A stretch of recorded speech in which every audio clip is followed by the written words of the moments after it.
Hi there mga beloved you soulmates! Welcome to Renzo Tar Channel. Nandito ang po yung lingkod para bigyan kayo isang soulful and meaningful na tarot reading. Dito lamang po sa inyo lagi naabangan at sinusubaybay ng Renzo Tar Channel.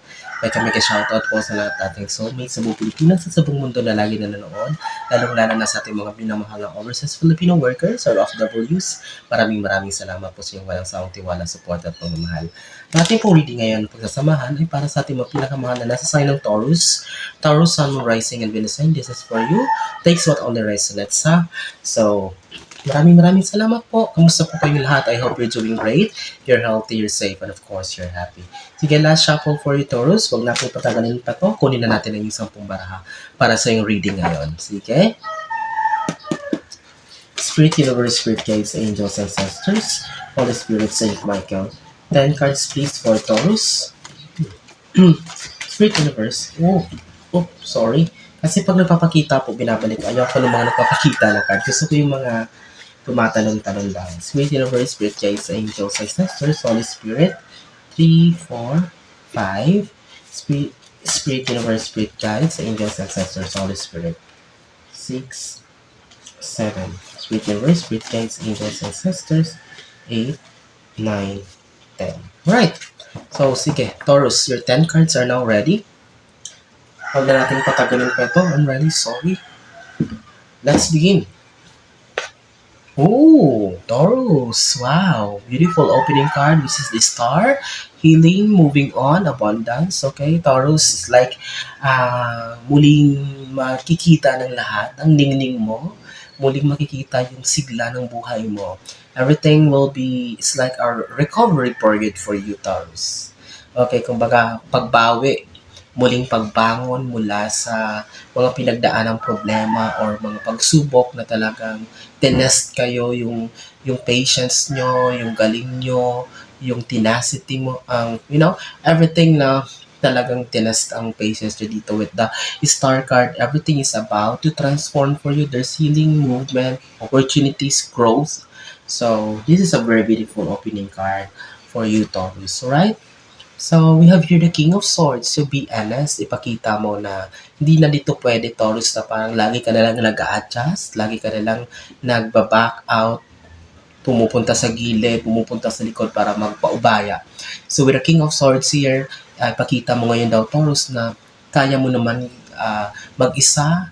Okay, you can express what you want. So, hindi to pwedeng mahiya or talagang lagi ka mag-a-adjust sa ibang tao. So, be courageous, maging matapang, express what you want, and be honest. Okay, sabihin sa lahat na kaya mo naman and kailangan ipakita mo dito yung kumbaga commanding position mo, yung nais mong iparating na kumbaga ikaw talaga yung magko-command dito. Alright?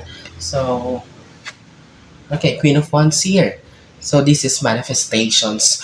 This is a very beautiful card for me because if you have something na minamanifest, Taurus, o pinag-pray for a long time, so it's like, hindi pa naman siya, I'm not saying na darating siya, but we can see a sign or like parang, kumbaga there's already a light na sumisilip na kumbaga malapit na talaga itong mga pinamanifest ko with the Queen of Wands here. So talagang don't stop manifesting here kasi nakikita ko like we have here the sunflower. So now, so there's a growth, there's positivity, there's good news na parating. So this is just a matter of patience for you. But with the Queen of Wands here, Taurus, so believe me, konting tiis na lang, konting tiyaga na lang, nakikita na tayo ng light, nakakakita na tayo ng liwanag sa mga minamanifest mo or mga pinagpipray mo dito. Sige. Pang-apat, tingnan mo, may celebration, big celebration.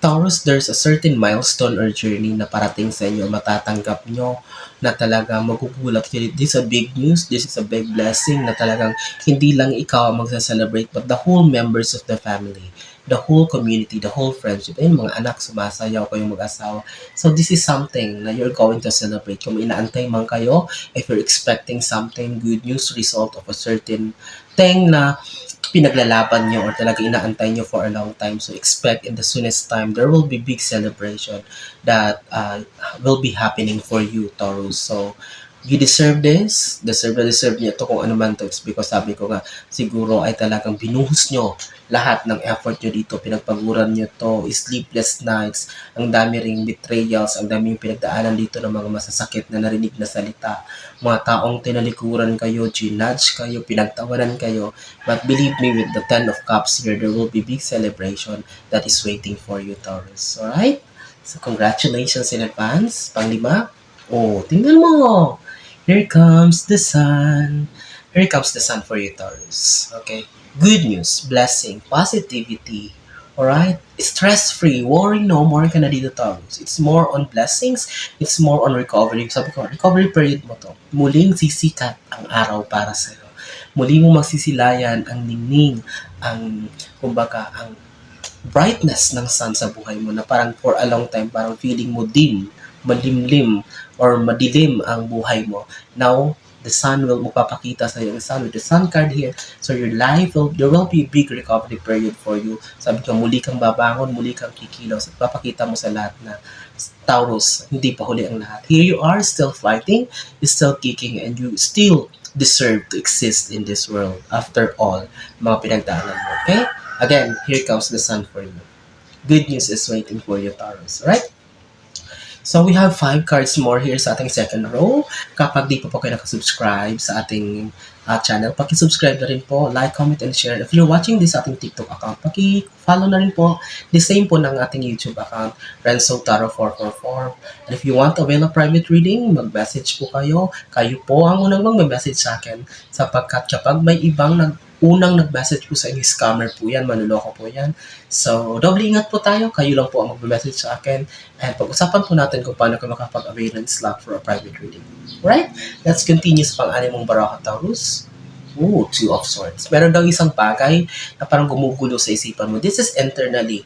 Outside, hindi ito na mamanifest, hindi ito nakikita ng karamihan ng mga tao sa paligid mo. But deep inside, Taurus, naguguluhan ka. Parang may isang malaking bagay na gusto kong pagdesisyon na hindi mo pa rin magawa ng desisyon kasi nalilito ka pa rin or naguguluhan pa rin ang isipan mo with the Two of Wands here. Okay, so whatever is that decision, so na mapipili mo or magagawa mo, believe me, Taurus, that will be for the better. Maganda magiging resulta niyan, maganda magiging bunga niyan. Because the star card is here. So, katapat niyang card dito, the star, it means talagang very good, very productive, or maganda ang kakalabasan niya kung ano man ang desisyon na magagawa mo or mapipili mo dito sa bagay na pinag-isipan mo. Right? So, tingnan natin.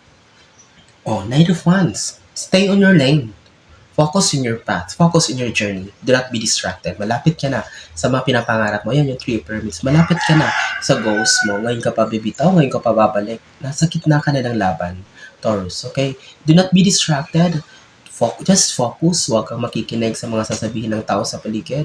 Huwag kang magpapapekto sa criticisms. Huwag kang magpapapekto sa mga alam mo, hindi naman sila magaganyan kung hindi nila makikita na namumunga ka. Although yung iba, Taurus is maybe paano namumunga, wala naman eh. So what I'm saying is, nakikita nila na malapit ka na, you're at the edge of victory, or you're at the edge of success. That's why sabi ko nga, the best thing here is just focus. Okay, huwag magpapekto. Stay in your lane, you're on the right track, tama yung path na tinatahak mo. So why? Bakit ka magpapapekto? Ikaw ang nakakaalam niyan, ikaw ang tunay na nakakaalam ng mga plano at gusto mo, laman ng puso at isipan mo, bakit ka makikinig sa sasabihin ng ibang tao? Okay, you're on the right path with the Knight of Wands here. Malapit na ito para sa Taurus. Right? Pangwalo, Queen of Cups is here. Be careful. Be mindful. Huwag basta-basta magtitiwala sa mga tao sa paligid mo. Ang daming nagpapanggap na okay, ang daming papanggap na kaibigan mo sila, kamag-anak mo sila. So, but deep inside, they are not. They are just there to monitor you, to gain idea, makakuha ng idea sa'yo, at mamaya ay gamitin to laban sa'yo para pabagsakin ka. Because they're not happy with you. Ang happy sila kapag makita ka nilang bagsak or naghihirap or nagdurusa. With the Queen of Cups here, Taurus, be extra careful sa pagtitiwala. Mga information na nilalabas, kung pwede, manahimik na lang. Wag na munang masyadong ilabas yung presence sa social media, sa community. Kung pwede, just manahimik lang. Okay, just keep it on yourself. Be discreet. Kung may mga plano ka man, habang hindi pa nangyayari o wala pang resulta, tahimik ka na lang muna. Sarilihin mo na lang muna ito. Okay? Kasi mahirap na kapag ma-evil eye kayo. Na card mo, Two of Cups. There will be collaboration, there will be partnership. There's a person that na darating sa iyo or kumbaga lalapit sa iyo para makipagtrabaho, para mag-offer ng something na maaring makatulong sa iyo in the long run. Bakit kasi sinasabing malaki ang itutulong nito o magandang maibubunga nito?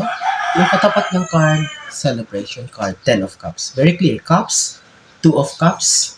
Okay, buksan mo ang iyong sarili, ang buhay mo sa pakikipagtulungan. Kasi maybe akala mo kaya mong gawa ng paraan lahat. Akala mo okay na mag-isa ka na. Taurus, sometimes we need to go outside and maghanap ng mga taong kapareho mo ng linya or kapareho mo ng galing or kung ano man yung mga bagay na yan para mas mapalago pa, para mas matulungan kang mag-grow lalo.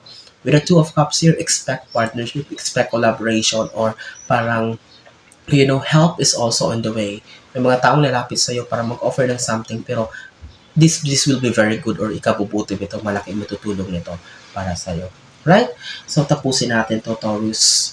Ang napakagandang reading with your 10th and last card, Five of Swords. Move on na. Stay away from people na wala namang naitutulong sa'yo. Cut them off. Stay away from them. Trabaho, friendship, relationship. Kung pinapahirapan ka na nito, tanggalin mo na yan. Umalis ka na dyan, lumayo ka dyan because that is not healthy for you anymore. Okay? Kasi, kailangan mo mag-focus. Kailangan mo focus sa ito mga goals mo. Kung kahit anong focus mo, kahit anong sipag mo, kung medyo may mga taong humihila sa iyo sa paligid o nagpapabigat sa iyo, hindi magiging healthy yan. So with the Five of Swords here, although painful, masakit, ang mga nakaraan, may mga bagay na nangyari na gusto mo pa rin panghawakan pero hindi na talaga para sa iyo. Let go mo na to. Umalis ka na dyan, so palayain mo ang sarili mo. And with the Sun card here, believe me, pag alis mo, makaka-move forward ka. And with the Sun card here, you are bound to receive good news. Ang kapalit niyan ay magandang balita, blessings, positivity with the Sun card here. Everything will be, you're going to start all over again. But mas maganda ito, mas maliwanag, mas masaya ito para sa'yo, Taurus. Alright? This is a very beautiful reading. I hope and I pray na marami nasasign ng Taurus sa makapanood ito ngayon. I'm wishing you all the best in life. Thank you so much mga Taurus kong soulmates sa inyong muling pagsama sa inyong lingkod. Utang ng loob ko po sa inyong lahat ha. Maraming salamat sa inyo. Nasa man kayo naroroon, ano man po ang ginagawa nyo. Mag-iingat po kayo lagi. And God bless us all.